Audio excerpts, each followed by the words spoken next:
말은 한국문학이라는 말을 많이 썼지만 국가적인 그런 내셔널리즘적인 저게 있고 한글 문학하면 우리 언어의 우수성, 우리 언어의 잠재력, 우리 언어가 가지고 있는 우리 이상이라고 우리나라 사람만의 이상이 아니라 세계인의 이상 이런 것이 거기 있지 않았나. 그래서 이 한글 문학을 세계 문학으로 승화시키는 것이 우리의 목표가 아닌가. 이것은 우리 한국을 세상에 알리기 위한 게 아니라 함께 사는 세상 사람을 좋은 세상으로 함께 살게 하는 그런 방편이라고 생각해요. 그렇기 때문에 꼭 노벨문학 이런 목적적인 그런 생각보다는 우리의 한글 문학의 이상을 꽃피우는 거 지금 때가 되지 않았나 그런 생각이 들어갔습니다. 그런 중점으로 말씀드리겠습니다.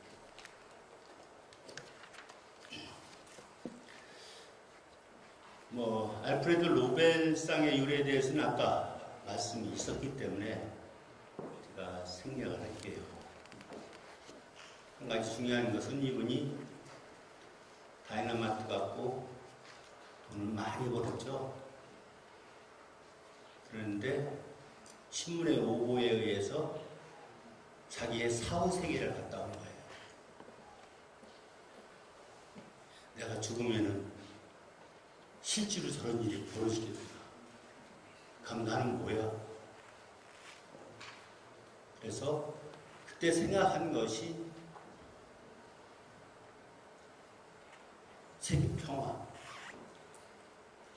모든 인류에게 국가를 넘어서 모든 인류에게 보탬이 되는 일을 하는 거다. 또 거기 하기가 좋은 것이 뭐야? 이분이 장가를 안 가고 혼자 살았어요.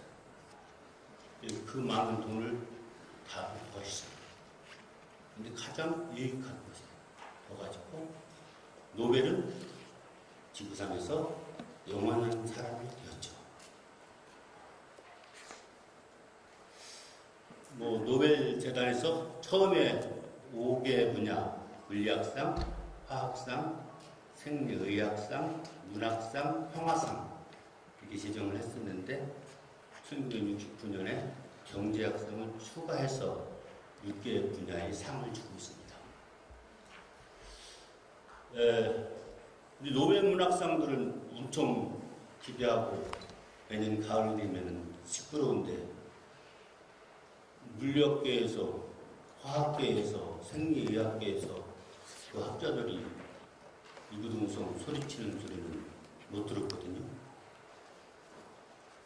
아마 문학이 가지고 있는 힘이 더 보편성을 가지고 있기 때문이 아닌가 그런 생각이 들어갑니다.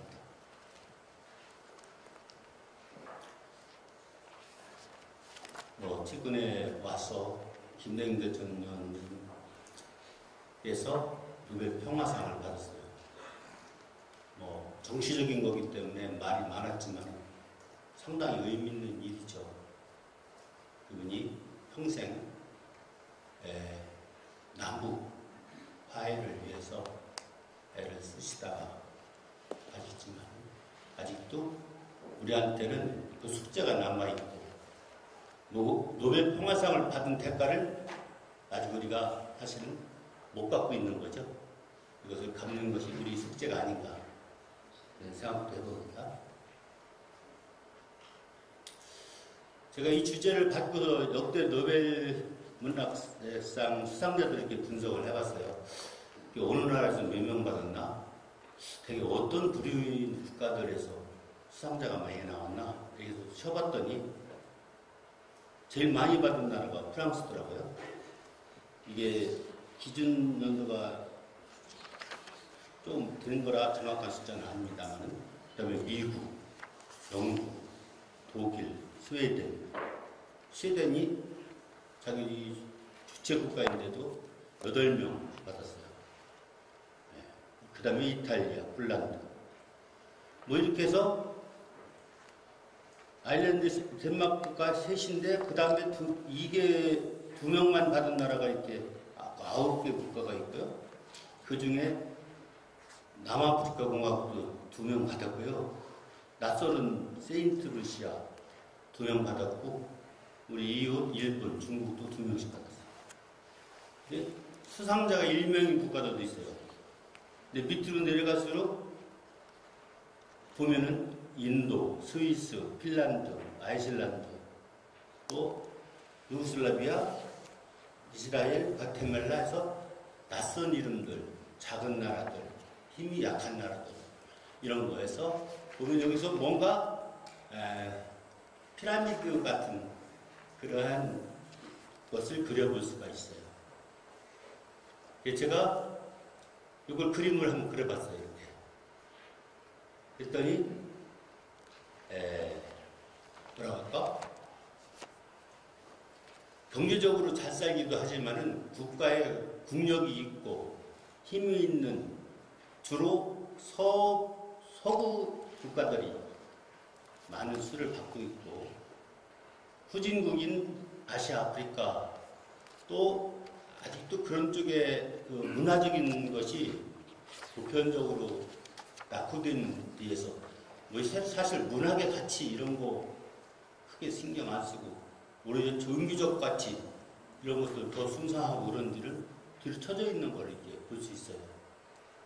그래서 우리가 뭐 사실 우리 못 살았잖아요. 전쟁도 치고 뭐 반만년 역사라고 했지만 그런 것도 보면은 국력도 일단 문학이라는 건 의식적에 해결돼야지 되는 거지. 그게 안 되면 문학하고 음악하고 그림 그리고 이런 거 못해요. 문화라는 게 보장이 안 되는 거니까.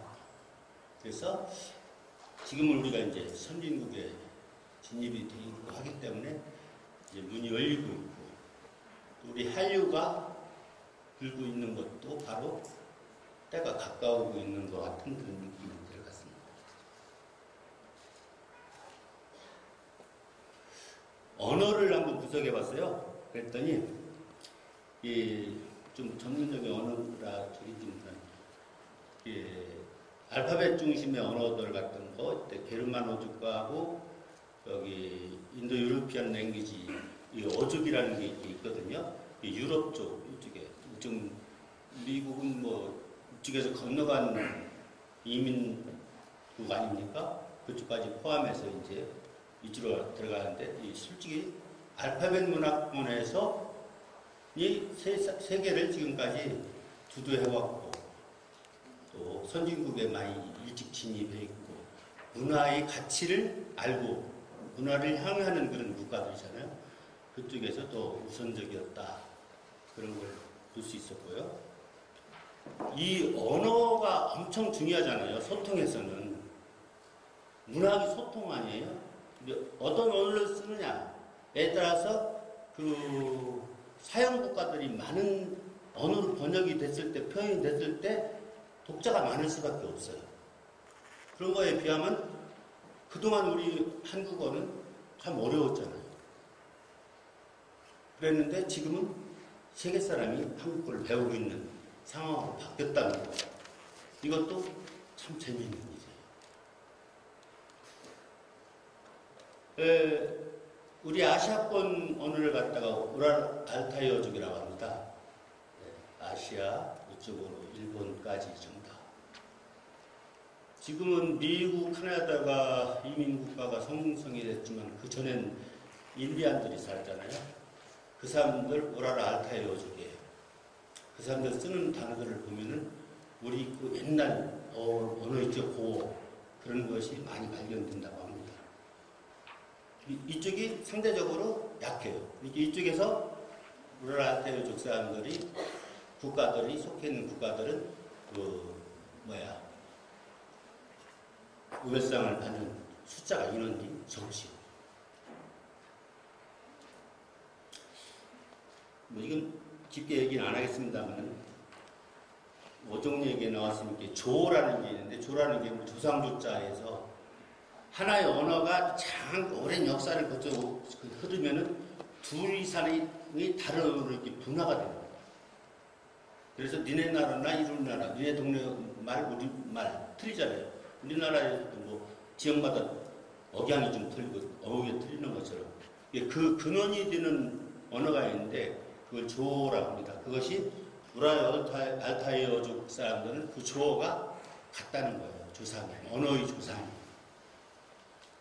여기까지 말씀드리고요. 다음에.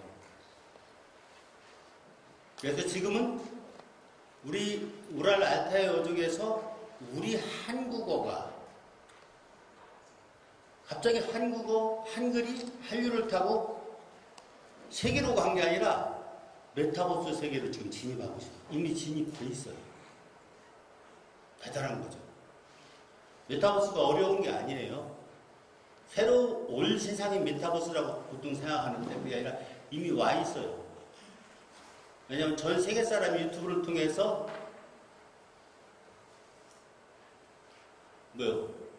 방탄소년단 우리 나라 사람들이 그 언어를 동시에 이렇게 접속하고 같이 춤을 추고 뜻을 몰라도 우리말로 노래를 하고 이런 동시에 가상의 느낌이 전 사방에서 이렇게 확산적으로 일어나고 있는 이것은 미디어 세상이 아니면 안 되는 거거든요. 그래서 감정의 반응이 동시에 세계 곳곳에서 나타나는 이 상태 자체가 우리가 초월적인 세상에 살고 있는 거죠.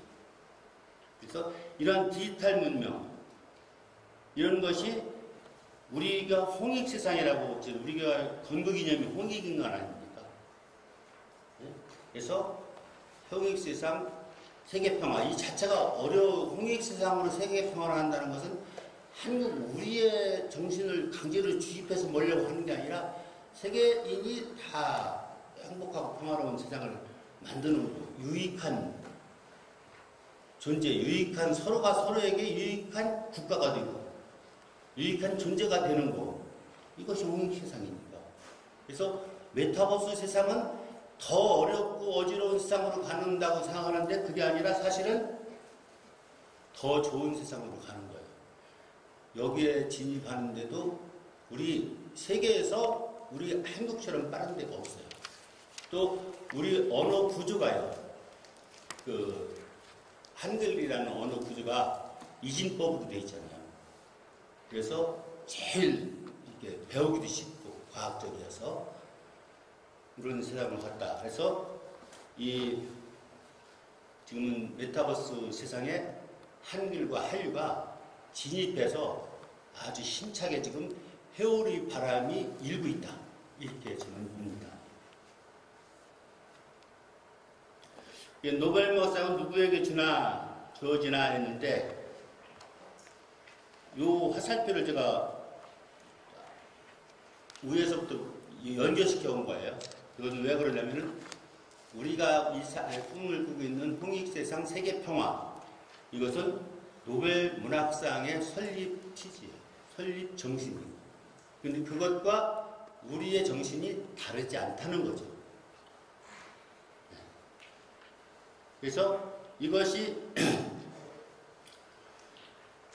이런 것이 이제 지역이나 장르를 초월하고 이런 문학적 성취가 그리고 어떤 정치적 상황도 극복할 수 있어요.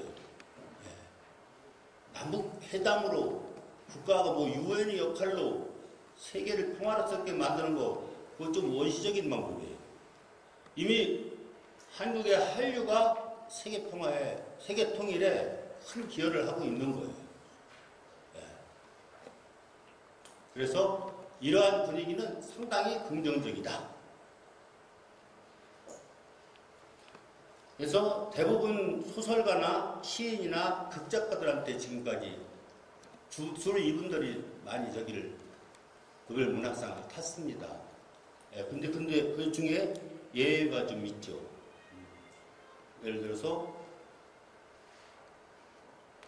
여기서 테오도르 몬젠이라든지 이런 분은 역사가예요. 역사학자가 탔고 또 알리 베르그송 철학자고요. 프랑스에서 철학자 사르트르도 탔고 영국 러셀도 철학자 오이겐은 독일 철학자. 철학자는 머릿속에 철학만 있는 게 아니라 자기 철학을 표현하려면 지필이 아니면 안 돼. 그래서 이 철학자들은 우리 인문학을 하는, 문학을 하는 문학가들의 정신과 철학자의 정신이 같은 거예요, 사실. 우리는 철학으로 내가 문학인을 세울 수가 없을 뿐이지, 모든 문학인은 사실은 다 철학가죠. 사상가이고요. 이거는 공통점이 있기 때문에 이분들이 많이 탔다. 정치가로서 처칠이 탔고요. 근래에 탄 밥 딜런, 미국 싱어송라이터. 이 사람 철학 있는 가수예요. 우리는 뭐 노래 부르면 못 잊어, 당신, 사랑 이거밖에 없잖아요. 그런데 어떻게 해요? 밥 딜런은 그거 아니에요. 대중한테 필요한 언어들을 자기가 작곡하고 자기가 작사하고 자기가 노래하고, 실제로 대중가요도 한다고 하면 작사도 자기가 하고 작곡도 자기가 하고 노래도 자기가 하고 춤도 자기가 추고, 이래야지 혼연일치가 된 작가인 거죠. 이런 분위기 때문에 이런 분들이 근데 이 사람들 공통점이 뭐냐? 역사가도 그렇고 전부 다 저술을 할 수 있는 저술 능력이 있어. 책을 내는 거예요. 네. 밥 딜런도 책 냈어요. 뭐 그림책도 내고 막 이랬거든요. 네. 그래서 이 규결되는 표현 방식이 자기가 미술을 해도 탈 수 있어요. 미술을 그림으로만 하고서 말을 못하고 글을 써서 자기 그림을 설명을 못하면은 미완성이잖아요. 글을 쓰면 돼. 미술 평론을 쓰고, 그래갖고 사람들이 왜 그거를 했는지, 그것을 알게 한다고 하면은 대상이 되지 않을까. 최근 노벨 문학상 수상자의 작품을 이제 분석을 해보는데, 다 공통적인 거죠, 뭐. 작가가요, 문학 작품을 통해서 세계 평화를 노래하는 거예요. 또 한마디로 작가가 자기 작품을 통해서 이상을 추구하는 거예요. 근데 자기 자신의 신변잡기나 생활담 이런 거 써갖고는 거기에 접근 못해요. 그렇기 때문에 철학가가 타는 거고 역사가 타고 그러는 거예요. 그래서 이런 것들이 우리가 노벨문학상에 접근하는 작가의 태도라 이겁니다. 이런 것이 선행돼야지 이런 것이 뭐 인기가 많고 책 권수가 많고 그래서 그런 게 아니지. 중국 가오생이라고 하는 사람이 2000년도에 탄데 최근에 탄 분 몇 분들만 제가 이렇게 소개를 또 할 이유는, 이분이 소설가이면서 화가이면서 극작가이면서 그걸 뭐 영화 같은 거 연출하는 사람이거든요. 중국에서 그런 활동하려면 상당히 어렵지만은 대단한 사람인 거죠. 근데 이분이 중국에서 출생을 해서 활동을 하다가 독일에서 초청을 받아갖고 독일 88년에 독일 문화보류재단에 초청을 받았어요. 갔는데 89년에 천안문 사태가 일어난 거예요. 그런데 자기네 그 정치적인 이념이나 이런 것에 대해서 어떤 비애라고 할까 자기 이상이 맞지 않고 그랬거든요.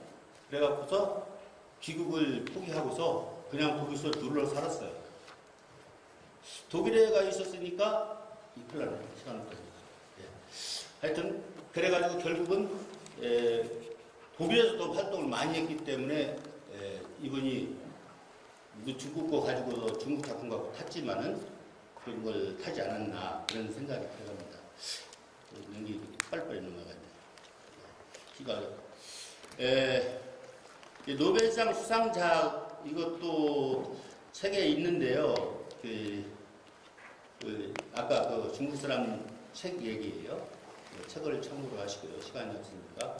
일본 설국 같은 거, 왜 일본 걸 얘기했냐면은 바로 이웃나라인 것도 이것이 우리 한국 사람들이 많이 읽은 작품이기 때문에 되게 근데 이분은 상당히 많이 자기 작품을 완성하기 위해서 노력을 많이 하고 긴 시간 동안에 고치고 이렇게 해서 거기를 했더라고요.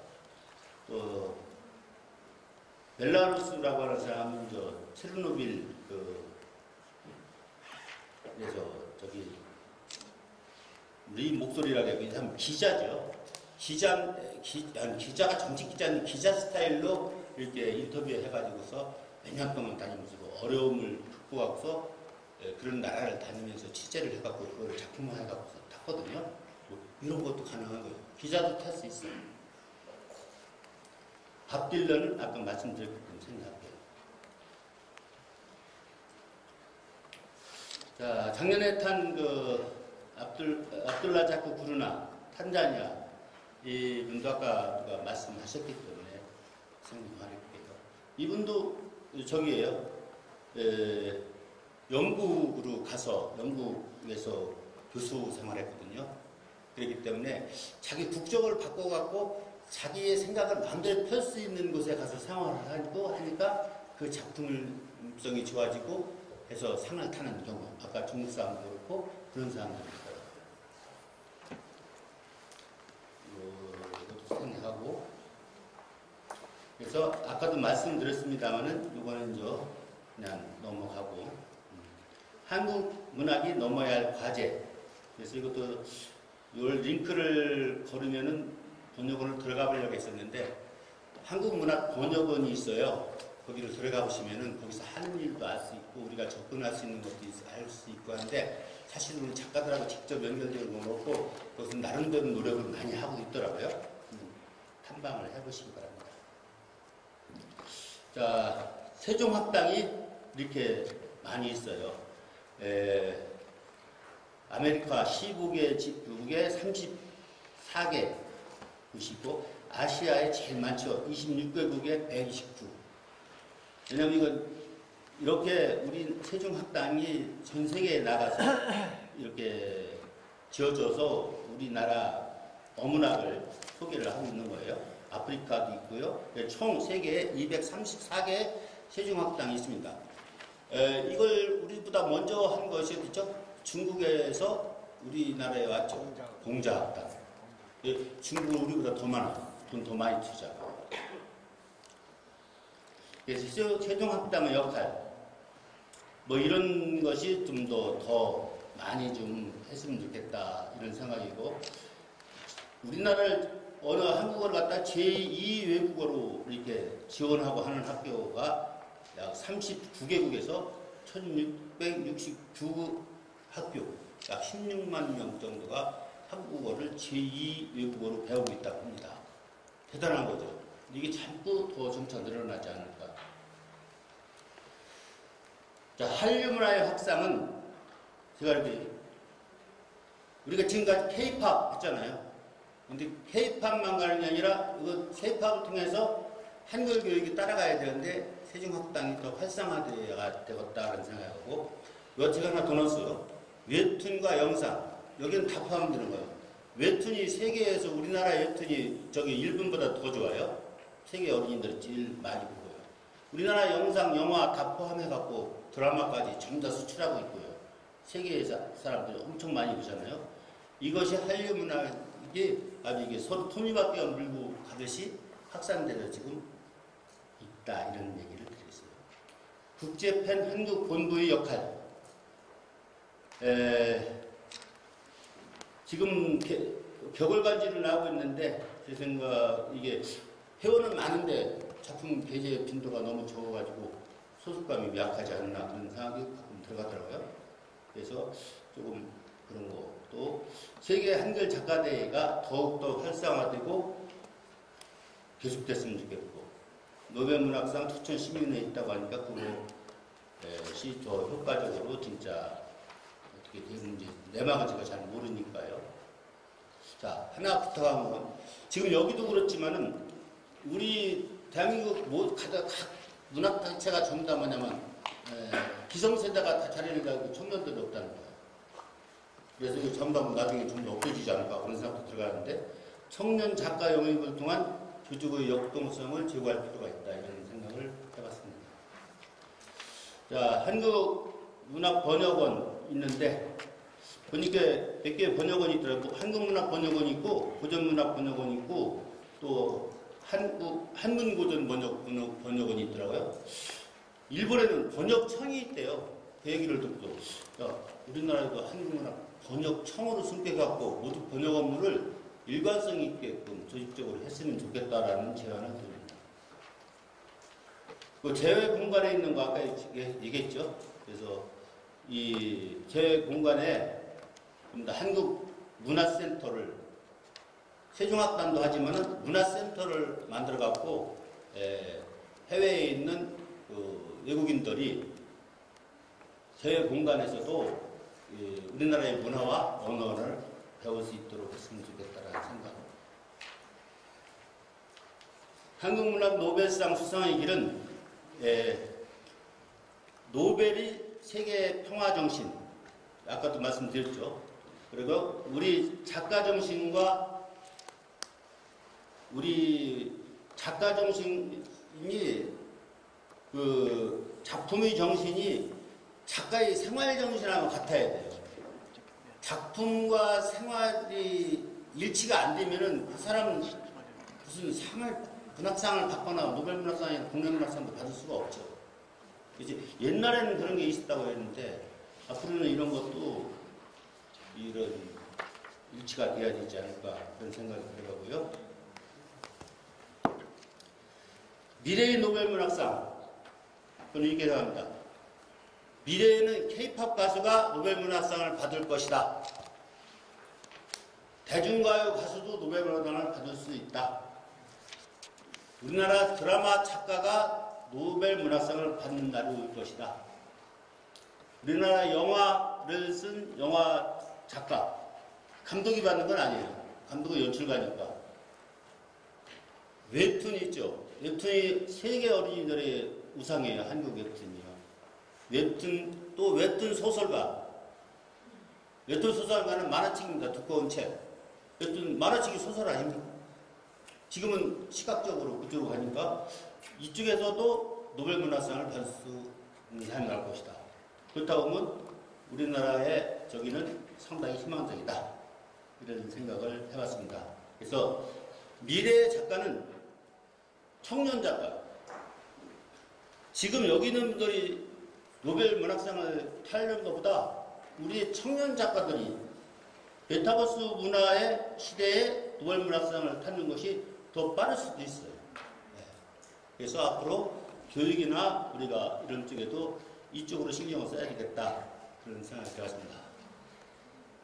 하도 시간 없다 해서 바쁘게 되었더니 힘차네요. 네.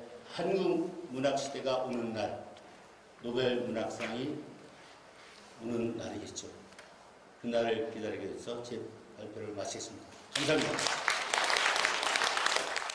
알프레드 노벨에 대한 소개에서부터 노벨 문학상의 유래 및 수상자의 국적과 언어권, 그리고 수상 작품 분석에 이르기까지 노벨 문학상 전반에 대하여 고찰하시고 정리해 주신 노고에 감사드립니다.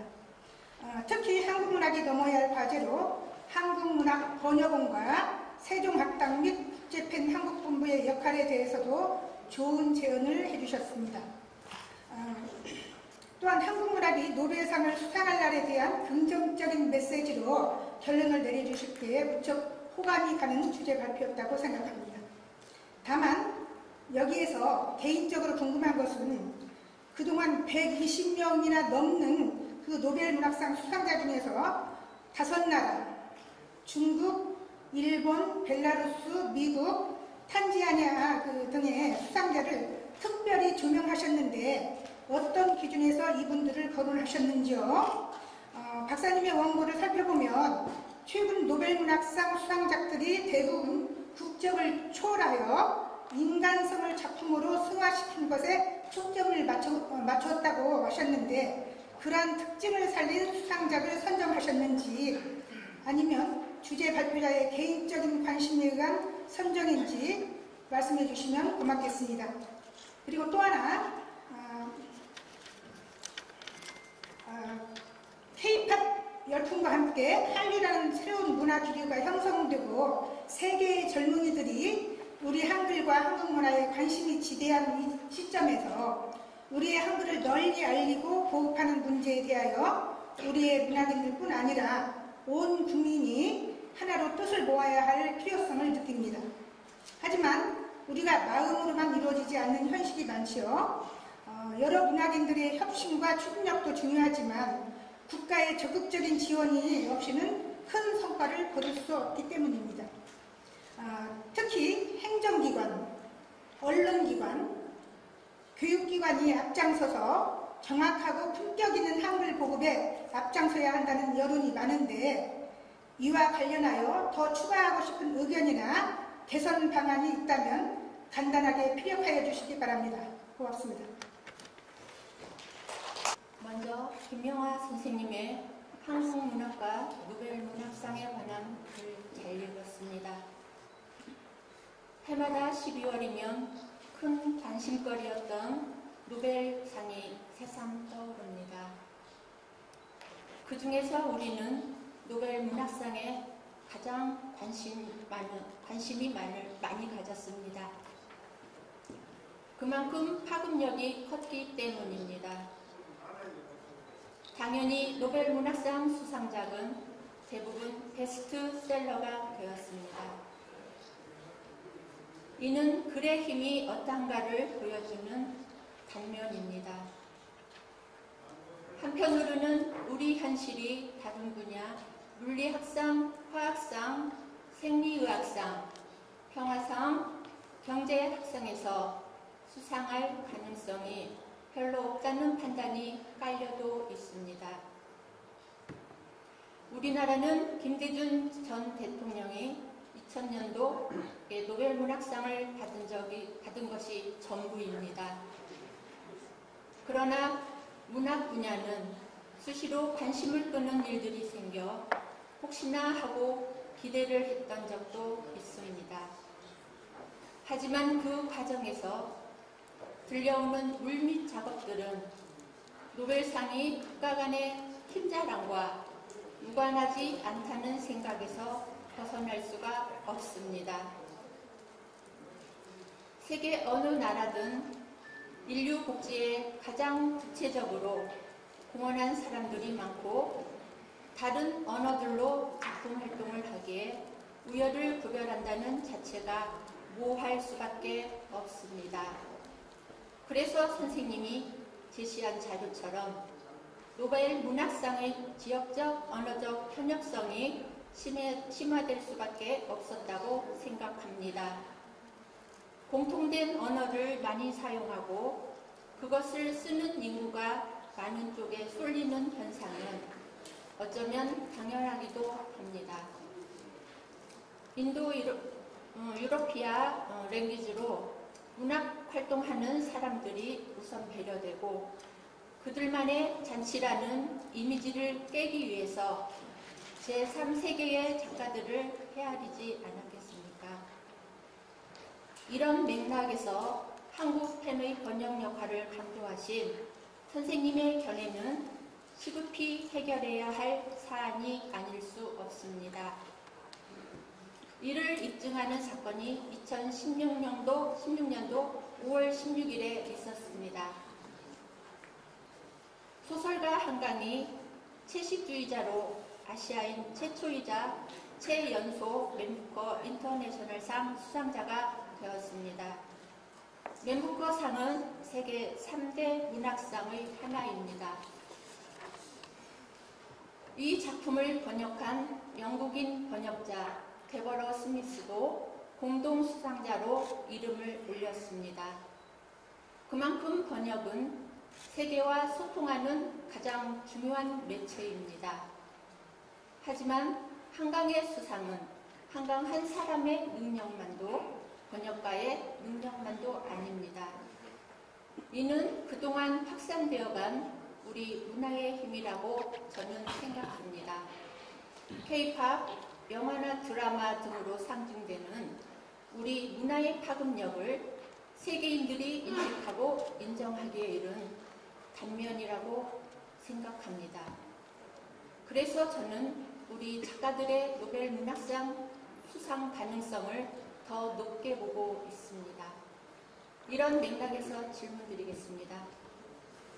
선생님은 디지털 문명으로 세계 문화권과 소통이 자유롭게 이루어지는 시대, 특히 K-팝의 열풍은 한류라는 새로운 문화 기류를 세계인들의 환호를 받고 있기에 홍익 사상이 평화세계를 이루는 운동으로 전환하여 자연스럽게 우리 문학이 세계인의 정서로 호흡되기를 바란다라고 하셨습니다.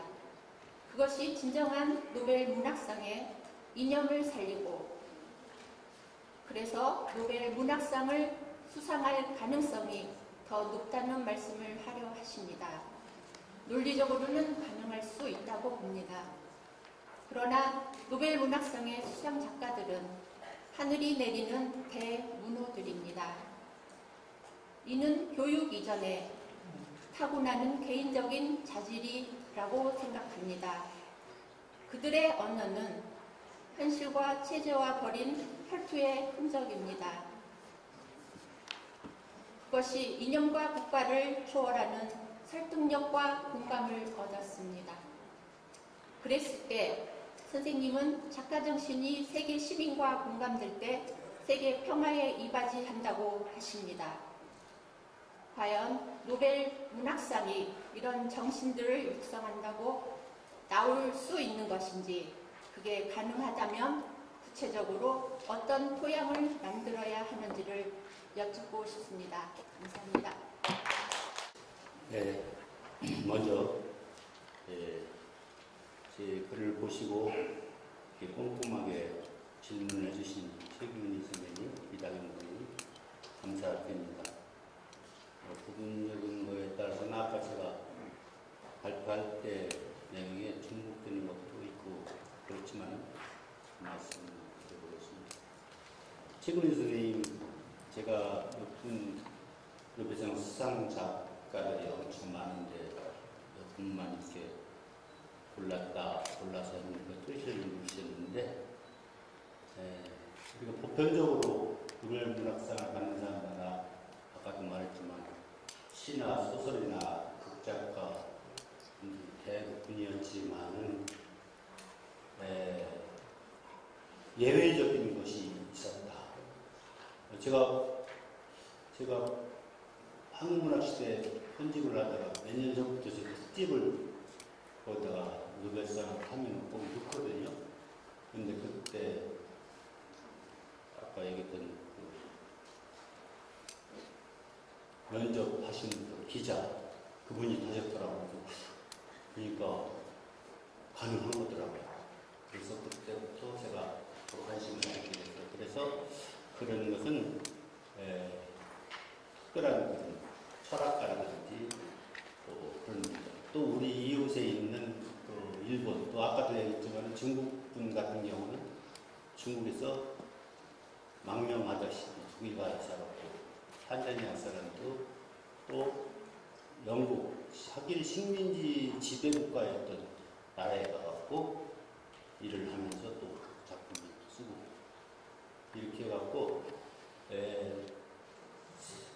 세뇌적으로 운명적으로 그 자기가 사는 터전을 바꿔가면서도 그런 걸 잃지 않고서 또 작품으로 승화시키는 그런 것 좀 특이해갖고 그걸 모두를 다 설명을 드릴 수가 없어갖고 그렇게 몇 분을 소개해드린 겁니다. 이해해 주시고, 또 청년 작가라든지 또는 이제 미래 시대에 어떻게 교육에 저기 해야 되느냐 이런 말씀 같은데, 그것은 지금까지 우리가 교육개혁이라는 말 엄청 많이 들었잖아요. 옛날에는 이제 경제개발 우개년기 1차, 2차, 3차까지 막 하듯이. 근데 지금은 그런 시대가 아니에요. 교육, 그게 아니라 교육 혁신 시대. 이전까지의 교육 방법이 완전히 180으로 바뀌어야 뒤집어야 돼요. 그 이번에 코로나가 그걸 다 촉진을 시켰어요. 면대면 학습에서 비대면 학습으로 완전히 학습 방법이 전환됐죠. 코로나가 싹 없어져도 그게 원상으로 가지 않습니다. 비대면 학습이 더 늘어나는 쪽으로 하고 면대면 학습할 수 있는 것만 모여서 합니다. 그리고 선생님이 정해지지 않습니다. 자기가 선택합니다. 지금 우리가 또 저 요새 감자 심을 때죠? 제가 감자 심으려고요. 뭘 켜요? 유튜브 켜는 거예요. 감자 심는 방법. 그러니까 이게 천안에 성원원에 있는 분이 와서 쫙 설명해요. 필요한 때에 나무 두고 열고서 붓기만 하면 닫아내죠. 이게 보편적입니다. 그래서 이 메타버스 시대의 그 교육 혁신, 이건 엄청해요. 그래서 지금까지 기존에 초등학교 아이를 가르치는데 그 엄마가 아이를 가르치느라고 쩔쩔매요. 선생님 죄송합니다. 네, 죄송합니다. 1분 후에 끝내주시죠. 네, 그렇게 시장이 바뀌었기 때문에 그런 얘기고요. 또 아까 이제 이다경 선생님 이야기는 조금 적인데, 우리 노벨 문학상 희망적이다. 대한민국 문학도 한글 문학도 희망적이고, 그리고 그 아까 선진 문학국가들이 주로 타고 후진국을 가끔 끼워넣는 거 아니냐? 아니요. 끼워놓고 나눠준 그런 상황 아니에요. 그래서 그런 건 표시 안 하시고 그대로 믿어주시고, 그것은 우리 작가 정신도 그렇게 생각하면 안 된다고 생각하고요. 또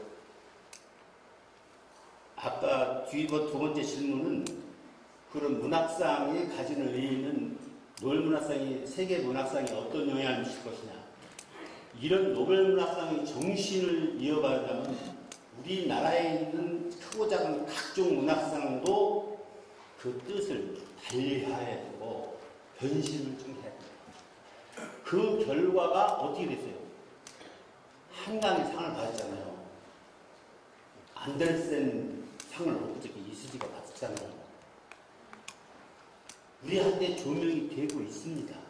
그렇기 때문에 우리가 기존의 관념을 깨고 우리 기성민들도 새롭게 미래의 창작이 장에서 활동을 해야 된다. 저는 그렇게 생각합니다. 부족하지만 이걸로 답을 마치겠습니다. 감사합니다.